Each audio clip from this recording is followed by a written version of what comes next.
বিসমিল্লাহির রহমানির রহিম। আসসালামু আলাইকুম আমার আপু ভাই বোন, দেখতে পাচ্ছ আমি কিচেনে রান্না করতে চলে আসছি। আজকে হচ্ছে একটা আপনাদের সাথে রেসিপি বলতে এটা আমি ফুল রেসিপি দেখাইতে পারলাম না, কি এখান থেকেই দেখাচ্ছি। আজকে হচ্ছে আমি কাঁচকলার কুপ্তা বানাবো। তো এই যে দেখেন কুপ্তাগুলো আমি রেডি করে নিয়েছি। কাঁচকলা এখানে কাটা পেঁয়াজ দিছি, আলু সাথে দিছি আর কাঁচকলা আর একটু হলুদ মরিচ পাঁচফোড়ন দিয়ে আর ঘি দিয়ে ভালো করে মেশ করে এগুলাকে গুলগুল করে বল করে নিছি। আর এই যে এই বলগুলাকে লাল লাল করে ভেজে নিব, তারপরে বাকি মশলা দিয়ে আমি রান্নাটা কমপ্লিট করব কুপ্তাটা বানানো।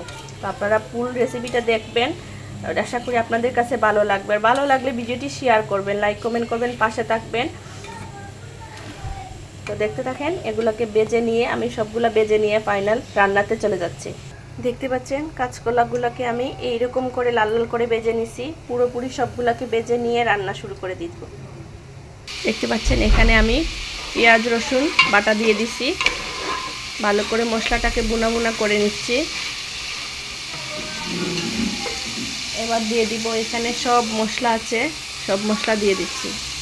হলুদ মরিচ পাঁচফোড়ন লবণ সব কিছু আমি অল্প অল্প আবার এই মশলার মধ্যে দিছি, কারণ যেহেতু আমি এই কুপ্তার মধ্যে আমি সব ধরনের মশলা দিয়ে দিছি, এই জন্য এই জায়গায় আমি শুধু জাস্ট মশলাটা একটু গ্রেভি হওয়ার জন্য এখানে অল্প অল্প মশলা দিছি।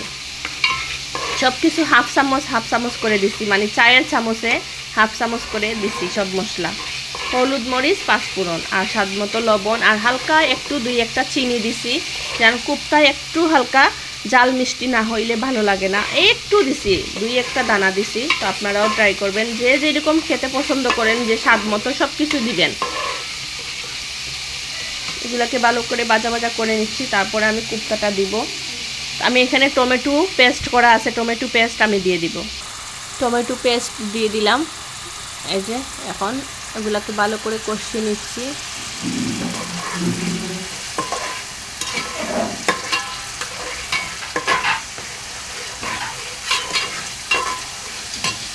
দিয়ে দিব হচ্ছে কুপ্তাটা, ভালো করে কুপ্তাটাকেও বেজে নিব মশলার সাথে। তারপরে আমি ঝোলটা দিব।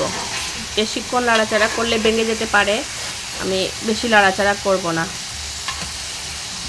এই যে দেখতে পাচ্ছ কুপ্তাতে আমি ঝোলটা দিয়ে দিছি পরিমাণ মতো, এখন ঝোলটা শুকিয়ে যাবে। তো ফাইনাল লুকস আপনাদেরকে সামনে নিয়ে আসতেছি। আপনারাও প্লিজ এইভাবে রান্না করে খাবেন, খুবই স্বাদ হয় আর এটা কিন্তু খুবই হেলদি খাবার। এই যে কাঁচকলাটা আলুর সাথে এটাতে আর কিছু এড করে নাই এটাতে, তো এটা ক্ষতিকর কিছু না, এটা অনেক স্বাদ হয় আর এটা অনেক উপকারী।